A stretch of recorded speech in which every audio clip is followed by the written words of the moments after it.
Buenas tardes, iglesia. Dios les bendiga. Les felicito porque ustedes sí cambiaron el reloj a la hora que es. No humillemos a aquellos que a las 2:15 entren porque ya sabemos que se les olvidó cambiar la hora, pero los felicito que ustedes sí lo hicieron. Voy a continuar hoy con este tema que tenemos, el poder de todos. El pastor Irán me hizo el favor de dejarme sus tabiques, lo dije bien, ladrillos. Aprendí una palabra nueva ahora, tabiques le llaman en México también. Entonces me dejó sus tabiques acá para poder ilustrar o seguir el tema que estamos en Nehemías. Este tema, y ahora vamos a estar hablando de todo juntos ahora, específicamente en Nehemías capítulo 3.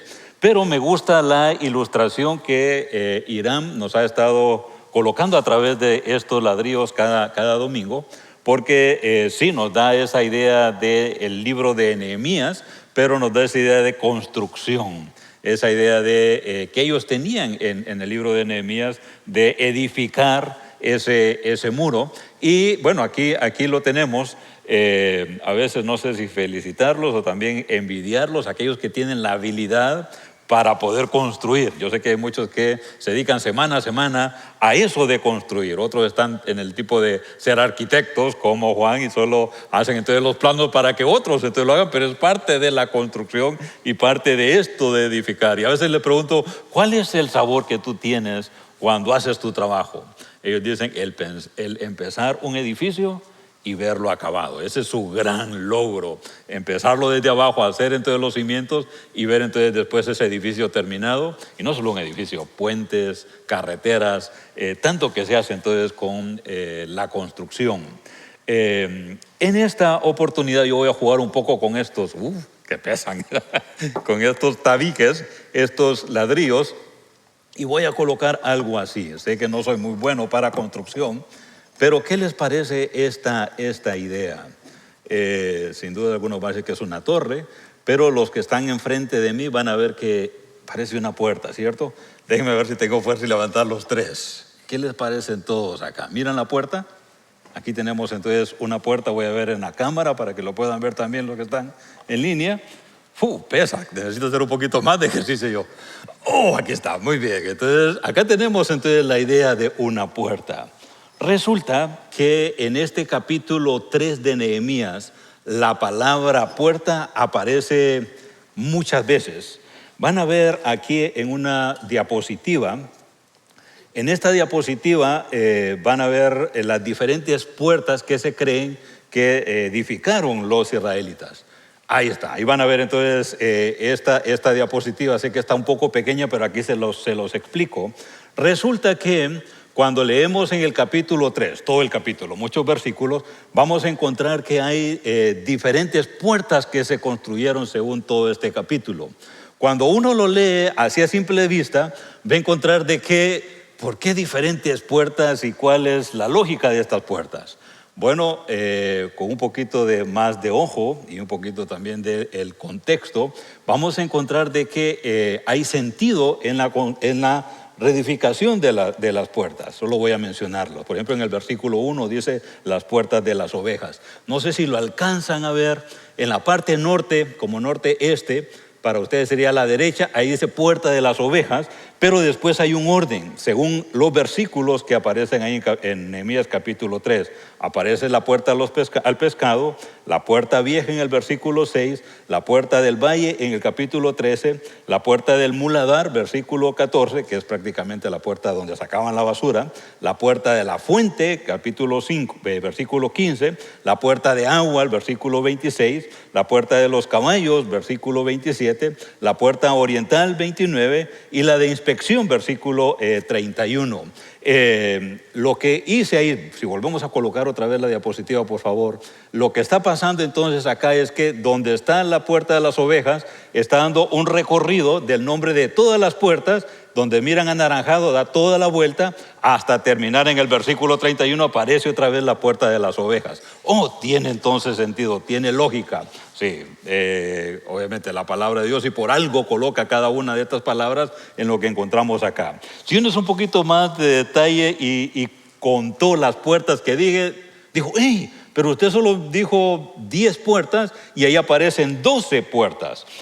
Más adelante en el capítulo 8 aparece la puerta de Efraín y también la puerta de la cárcel en el 12:39. Son 12 puertas. Esa palabra 12 tiene sentido en el Antiguo Testamento. ¿Se acuerdan? Las 12 tribus, los 12 apóstoles. Eso es la palabra de Dios. Hay muchos números, pero también con propósito. Aquí tenemos 12 puertas que están entonces construyendo o están reconstruyendo para los muros de Jerusalén. Muy bien, vamos a estar entonces hoy acerca entonces de las puertas. Cuando tengan más tiempo, sé que son 31 versículos, no los voy a leer todos hoy, pero sí me quiero detener en algunos de ellos que nos van a ayudar para traer algunos principios para nosotros. Miremos el versículo 1. Voy a leerles el versículo 1. Si aparece, si me lo ponen en la diapositiva, lo leemos. Dice: entonces Eliasib, el sumo sacerdote, y los demás sacerdotes comenzaron a reconstruir la puerta de las ovejas, la dedicaron y colocaron las puertas, levantaron la muralla hasta llegar a la torre de los 100, la cual también dedicaron, y hasta la torre de Ananil. O Ananel sería en español. Muy bien, acá tenemos entonces la primera puerta de las ovejas. Hay varios principios que quiero remarcar solamente en este versículo. ¿Quiénes edificaron esta puerta? Según ellos dicen que fueron los sacerdotes. Para Nehemías, para el pueblo, no solamente el propósito de reconstruir estas murallas, estas puertas, no solo era la parte física, la parte de unir al pueblo, también tenía la parte de consagrar, la consagración. Ahí estaba entonces, iban a tener entonces el templo, iban entonces a adorar, y específicamente tenían esta puerta el nombre de las ovejas.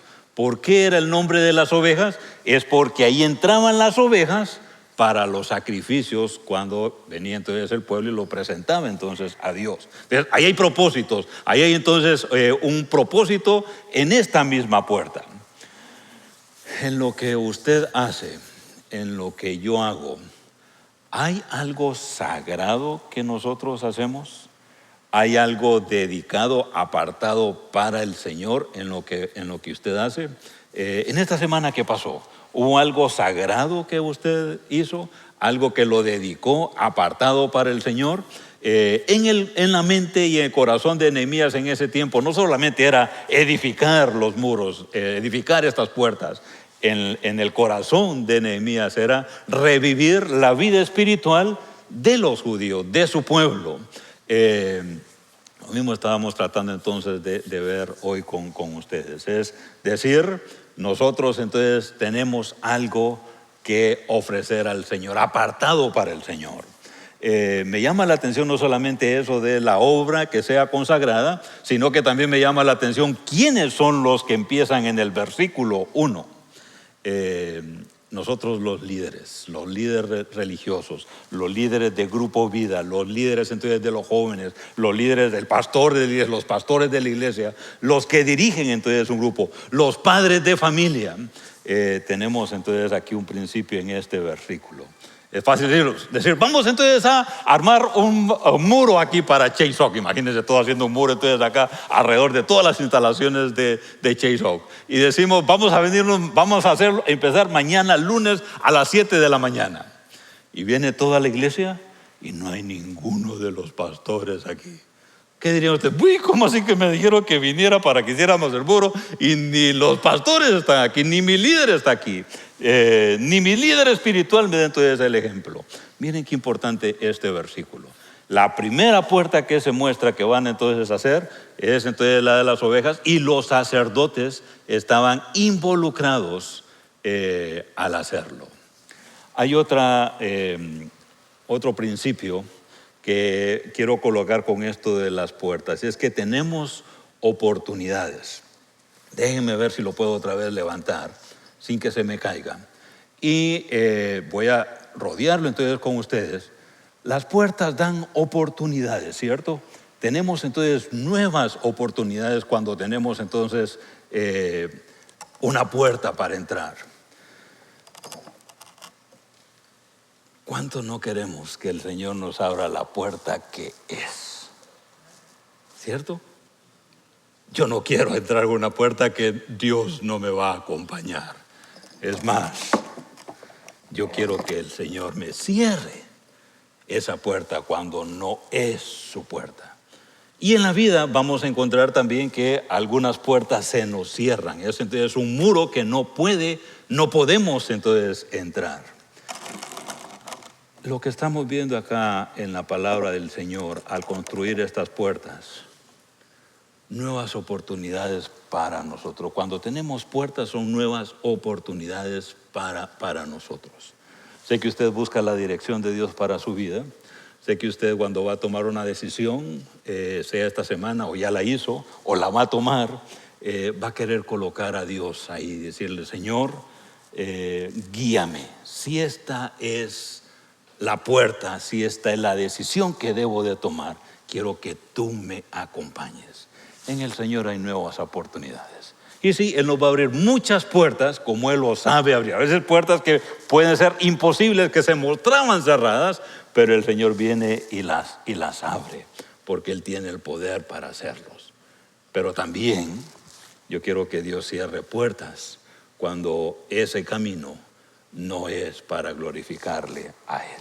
Pero aquí estamos viendo en este relato de Nehemías, en el capítulo 1, que los siervos mismos están entonces dispuestos a los sacerdotes a construir. Miren el versículo 5, les dije, no voy a leer todos los versículos, sino los que nos llaman un poquito más la atención para hoy. Versículo 5, contigua a ellos estaban los habitantes de Tecoa, aunque sus líderes se negaron a trabajar con los supervisores de la construcción. Antes de leer el siguiente versículo, hay un grupo llamado de Tecoa, pero literalmente dice que los líderes de este grupo de Tecoa se negaron, no quisieron trabajar. ¿Qué hacemos cuando tenemos líderes que no son buen ejemplo? Este es lo contrario del primer punto que les estaba diciendo. ¿Qué hace usted cuando tiene un jefe que no cree en el Señor, que no sirve al Señor? Sin duda, muchos de los que estamos aquí, bueno, no en mi caso, pero tal vez en su caso, tiene un jefe que nunca le va a decir, hey, ¿fuiste a la iglesia ayer? Hey, ¿leíste tu Biblia hoy en la mañana? Mira, qué bendición, ¿puedo orar por ti?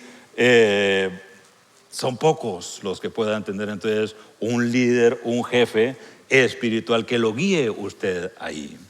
Y estamos acá también en un país que gracias a Dios hay libertad, pero recorriendo América Latina puedo ver que usted puede decir, ojo, qué líderes los que tenemos en mi país. Estamos así por tanta corrupción que hay en mi país. No es que aquí no haya corrupción, hay corrupción también. En todo lugar donde hay humanos, donde está el pecado, hay corrupción.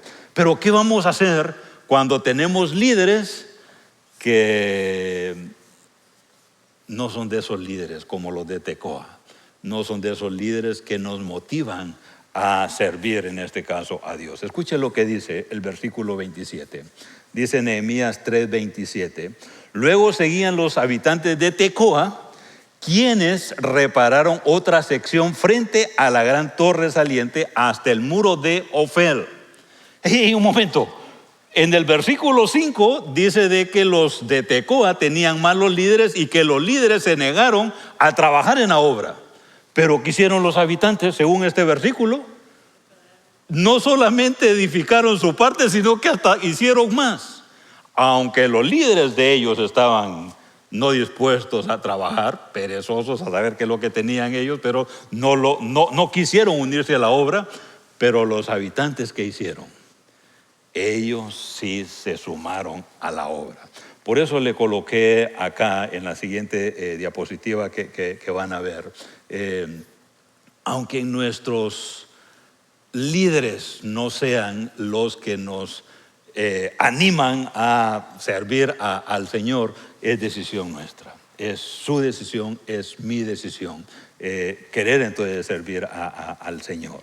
Muy bien, ahora si miremos Nehemías 3:8, dice, contigo a ellos estaba Uziel, hijo de Ahaías, orfebre de profesión. Ahí es orfebre, tuve que buscar esa palabra porque ¿qué es orfebre? No lo había visto. Es alguien que trabaja con el oro y con la plata, quien también trabajó en la muralla, Después estaba Ananías, fabricante de perfumes. Omitieron una sección de Jerusalén mientras edificaban el muro ancho. Muy bien, tenemos entonces aquí profesiones. Tenemos entonces a alguien que su profesión es trabajar con el oro. El otro, su profesión es trabajar con perfumes. Pero ¿qué hicieron estos que aún trabajando o su profesión no era ser albañil, el que edifica, el ingeniero, el que va entonces a poner la mezcla? ¿Qué hicieron estos? Dejan entonces aún su profesión y se dedican entonces a la construcción. Un buen punto acá es, tenemos nuestros propios dones y talentos que el Señor nos ha dado, pero hay algo que el Señor mira para aquel siervo que Él quiere usar, y es esta palabrita que ojalá se quede en su corazón: disponibilidad. Dios está viendo en el corazón de sus hijos y de sus siervos que haya disponibilidad. Tal vez usted no sea un buen arquitecto, como el caso de Juan acá. Dice, no, esa no es mi fuerte, de hacer planos y poder entonces que estos edificios sean una realidad. Pero tal vez su fuerte sí sea poner entonces ese ladrillo. Tal vez su fuerte sea ir entonces a pintar. Tal vez su fuerte entonces sí sea tener fuerza para poder entonces levantar ese material entonces pesado. ¿Qué sé yo? Cada quien con su habilidad. Pero aquí viene el principio que estoy tratando de transmitir. El Señor lo que anda buscando es disponibilidad. Puede ser que usted tenga demasiadas habilidades, pero así como los líderes de Tecoa digan que soy yo el líder, el hombre de honor, yo me quedo. El noble se queda entonces ahí acostado sin la disponibilidad de querer ir a ayudar y ir a trabajar. Ojalá que nosotros podamos decir, Señor, aquí están mis habilidades, pero más que todo eso, aquí está mi corazón, dispuesto para servirte, dispuesto para entregar mi vida a ti. Un pasaje más, viendo entonces en la construcción, Nehemías 3:10, dice, luego Jehadías, hijo de Arumaf, reparó la muralla frente a su propia casa, y junto a él estaba Atús, hijo de Asabnías. ¿Qué nombres? Leamos el siguiente versículo también, por favor, la siguiente diapositiva, 28 y 29. Los sacerdotes repararon la muralla encima de la puerta de los caballos. Cada uno reparó la sección justo frente a su propia casa. A continuación, Sadac, hijo de Imer, también reconstruyó la muralla frente a su propia casa, y más allá de él estaba Semaías, hijo de Secanías, guardián de la puerta oriental.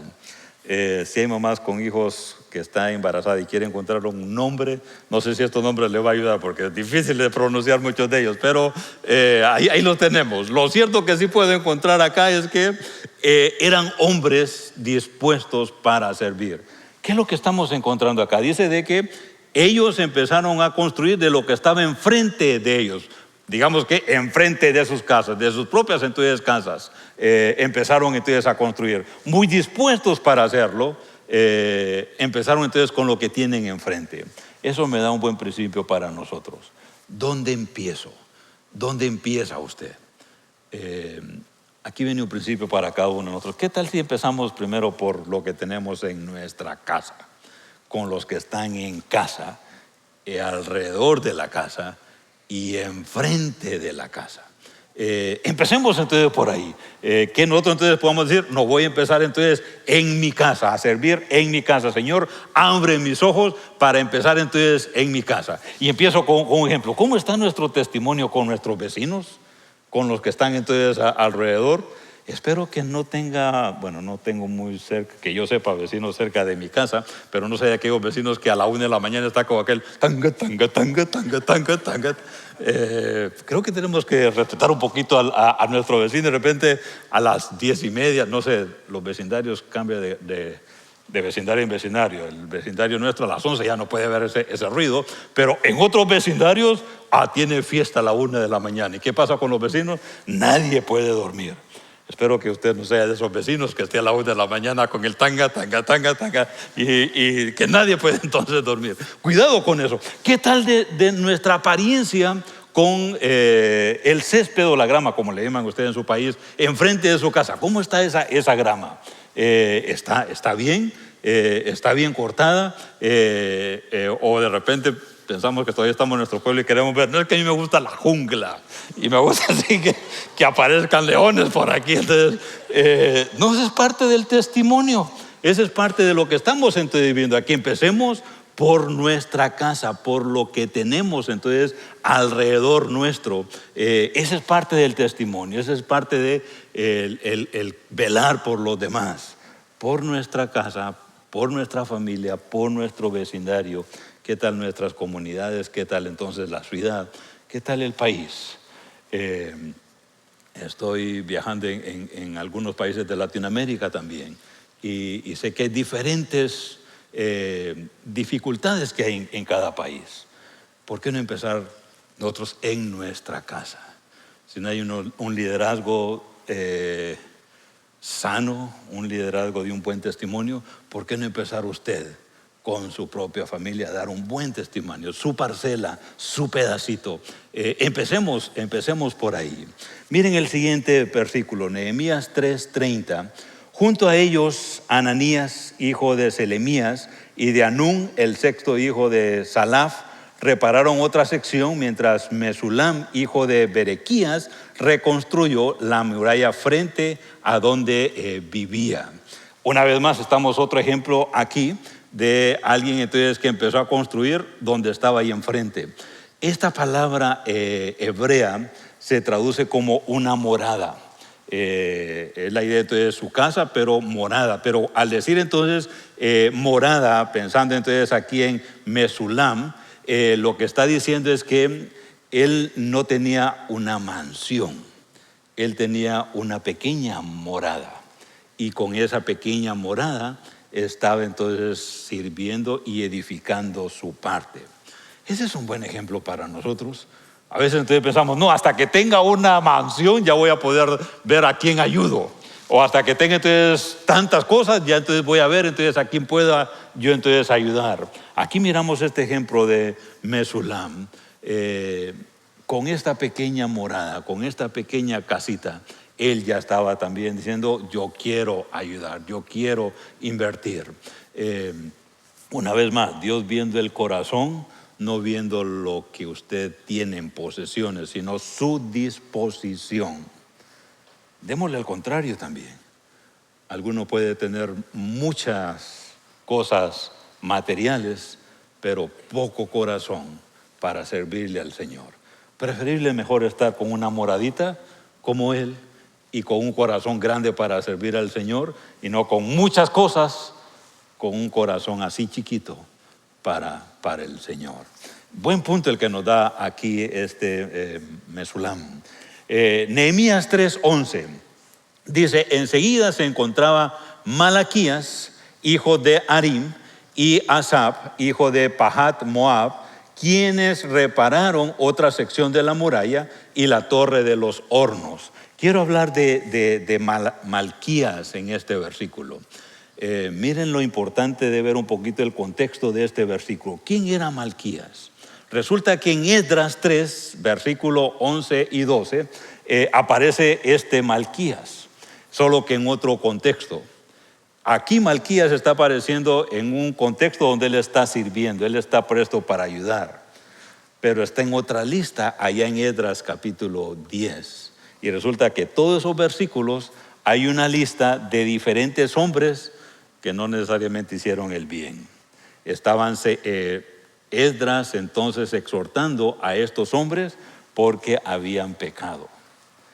Dios había dicho que no se unieran con otras mujeres de otros pueblos paganos. Entonces, para ellos era un pecado casarse con una mujer pagana. Pues Malquías estaba en esa lista. Dice Esdras, aquí están los nombres de todos estos hombres que pecaron, se casaron con mujeres paganas, y aquí está la lista, incluyendo a Malquías. Eso fue en Esdras.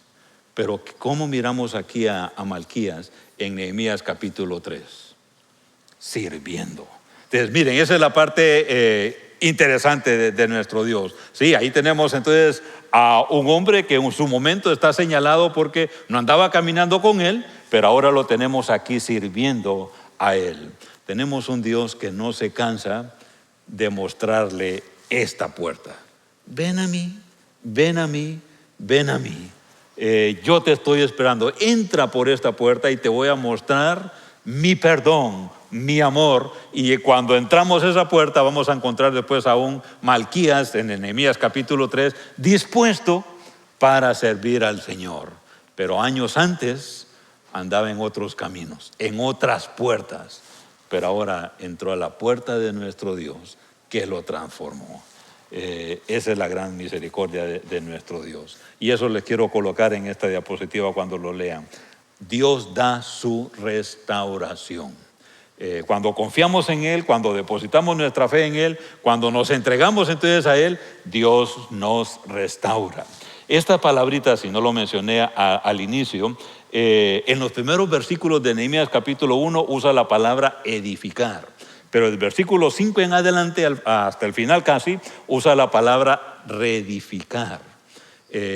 Dos palabras que la podemos entender un poquito entonces diferente. Edificar cuando tiene que hacerlo entonces completamente de cero. Cuando decimos reedificar es como en este caso. Algunas de esas puertas sin duda estaban, o el muro, como había sido destruido, estaba de repente tenía una buena base, pero botaron lo de encima y solo vinieron y reedificaron arriba. Nuestro Dios es especialista en ambos.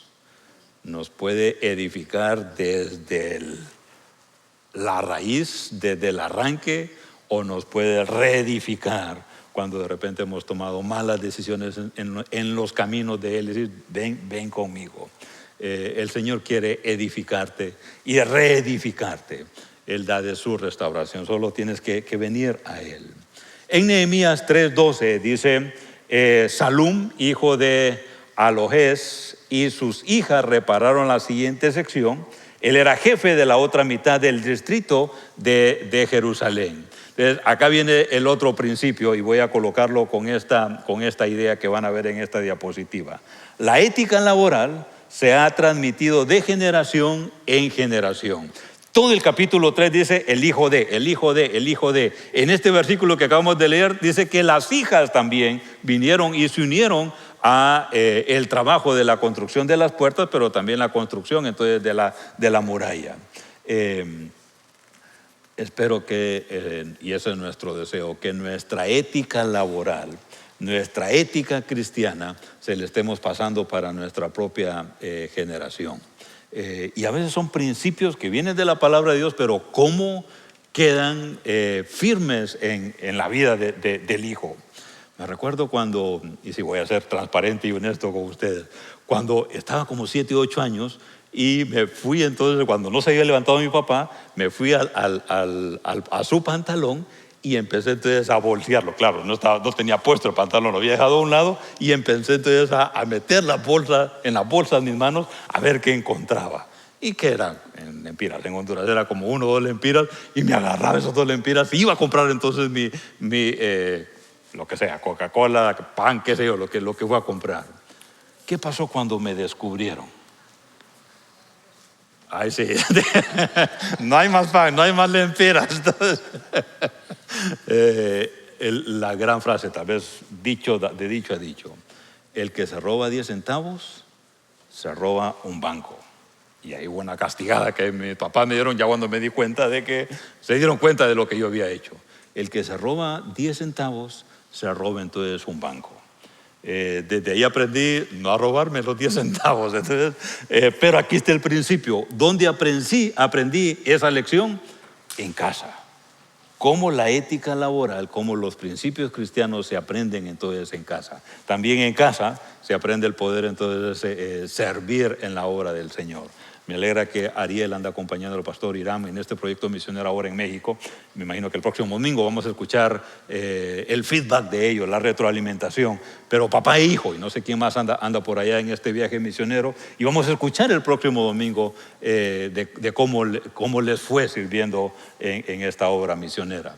Familias, La ética familiar, el servicio al Señor se transmite desde la casa. Un versículo más, Nehemías 3:22. Y después de él hicieron reparación de los sacerdotes, los hombres del valle.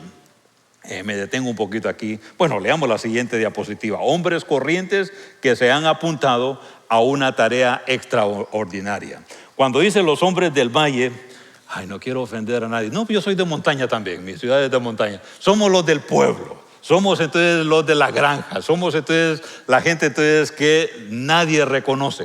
Eso es lo que está diciendo el versículo aquí. Estos sacerdotes de las regiones del valle no eran conocidos, no eran de renombre, pero aquí vienen, tenían un corazón dispuesto para el Señor y dedicaron entonces su habilidad, sus obras, a la obra de construir este templo y estas murallas. Sí, el Señor también se especializa en eso, en levantar hombres de montaña, hombres de pueblo, hombres que nadie conoce, y hace de esos hombres y de esas mujeres grandes siervos del Señor. Una vez más está la idea entonces de la disposición que nosotros tenemos de querer servir al Señor. La siguiente diapositiva, no sé si vamos a encontrar una... Ok, muy bien, aquí aquí tenía la idea de que me pusieran una foto de la mesa del hub, pero creo que salió lo que le puse ahí. Entonces la idea es que cuando salgan de aquí van a encontrar la mesa ahí en el lobby. Si usted anda buscando algunas maneras de cómo ayudar, ahí hay maneras de cómo ayudar. Ahí tenemos el Good Center, viene el Pantry también. Solo al salir de aquí van a encontrar entonces lugares donde usted pueda decir, yo quiero ayudar, yo quiero entonces, ahí lo están viendo. Entonces nos vemos ahí en el hub. Ahí pueden entonces ver lugares para poder servir, para poder entonces ayudar.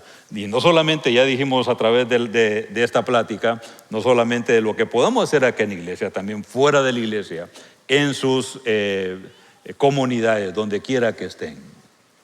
En julio del año pasado estaba en una clase con mis alumnos en el seminario, una clase completamente en línea, y estaba con en esa clase específica, un estudiante español, y le dije, mira, el siguiente enero voy a estar entonces en España, de repente ahí nos miramos. Terminó la clase y una de las que estaba ahí en la clase, entonces me dijo, maestro, si va a estar acá, ¿será que me puede entonces, nos puede acompañar? Y le dije, claro que sí, generalmente mis compromisos son en seminarios dentro de semana y dejo el fin de semana para ir a una iglesia. Entonces, ya le dije, con gusto, dime dónde está la iglesia y nos ponemos entonces de acuerdo. Lo que no reparé en ese momento era dónde estaba ella. Y me dijo, ya platicando por WhatsApp y todo eso, me dijo, mi iglesia está en Como. Como, falta otra palabra que no, así se llama, Como, C-O-M-O. No sabía que existía esa palabra, Como Italia. Entonces, Como Italia está, me llamó la atención. Está al norte de Italia, Milán, y entonces está más o menos como a una hora al norte. Y le dije, bueno, voy a estar en Barcelona, pero puedo hacer un vuelo para estar el fin de semana con ustedes. En los viajes que he hecho a España, generalmente son grupos pequeños. Ustedes saben, la iglesia en Europa, más en el sur de Europa, son iglesias pequeñas. Y yo estaba pensando y dije, bueno, voy a ir a un grupo pequeño. Si en España es pequeño, no digamos entonces en Italia. Qué sorpresa. Miren la siguiente diapositiva. Miren el domingo en la mañana cómo estaba esa iglesia. Precioso el tiempo ahí con ellos. Cuando tenemos un corazón dispuesto para servir, el Señor nos lleva a lugares que uno ni se imaginan como este. Bueno, cristianos, se predica la palabra del Señor y mire qué precioso este grupo que está ahí. No solamente eso aprendí ahí. Miren la siguiente diapositiva. Los italianos, claro, venimos con la misma raíz del latín. Son como nosotros los hispanos, les gusta tener entonces fiesta. Terminó el servicio y me invitaron entonces a comer y comimos lasaña ahí. Yo les he estado molestando con muchos acá. Yo creí que conocía la lasaña, que había comido la lasaña. Pero una cosa es la pizza y la lasaña de aquí a la pizza y la lasaña de Italia. ¡Qué deliciosa! Todavía estoy saboreándomelos.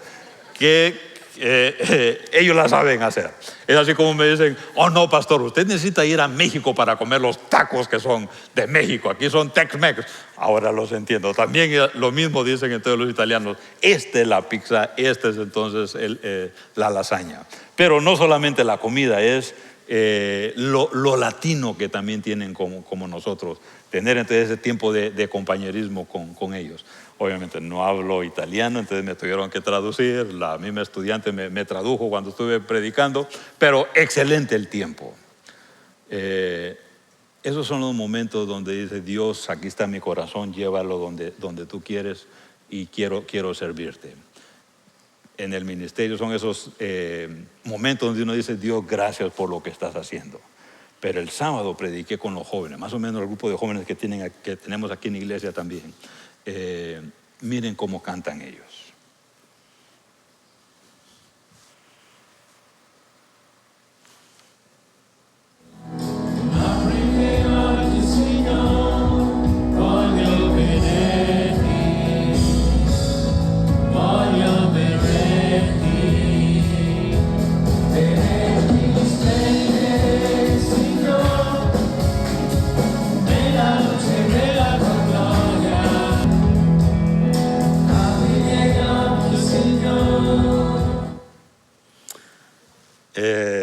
En italiano, obviamente, y con un corazón, jóvenes italianos, con un corazón en el Señor, dispuestos también para alabar al Señor. No solamente alabamos al Señor en español como estamos aquí, o en inglés también en este recinto, sino que en otros lugares también alaban al Señor de corazón. Vamos a cantar un poquito más adelante esto de abre mis ojos, Señor. Pero ¿por qué no tener esta semana en nuestro corazón y decir: Señor, abre mis ojos, yo quiero entregarte a ti mi vida, yo quiero servirte a ti? ¿Qué les parece si ponen en pie y oran conmigo? Mi Dios, te quiero dar gracias porque nos has hablado en este día, y como Nehemías podemos ver a hombres y mujeres que estuvieron dispuestos a servirte, a hacer estas puertas. Mi Dios, nosotros también queremos tener un corazón abierto a ti, un corazón dispuesto a ti, como Malquías. Todos tenemos un pasado, pero quiero agradecerte, mi Dios, porque tú nos llamas, nos perdonas cuando lo confesamos, y haces de nosotros hombres y mujeres que tú nos quieres usar para tu obra. Mi Dios, hay necesidad aquí en Plano, hay necesidad aquí en Dallas, hay necesidad en México, donde está el pastor Irán en este día, pero en otros países también. Mi Dios, guíanos para hacer esa iglesia, esos siervos que tú quieres, con un corazón dispuesto para hacer esas puertas, para hacer esas murallas, con un corazón dispuesto a ti, y mostrar esa puerta de salvación para el mundo que solamente le encontramos en ti. Gracias, mi Dios, por hablarnos en este día. En el nombre de Cristo te lo pido. Amén.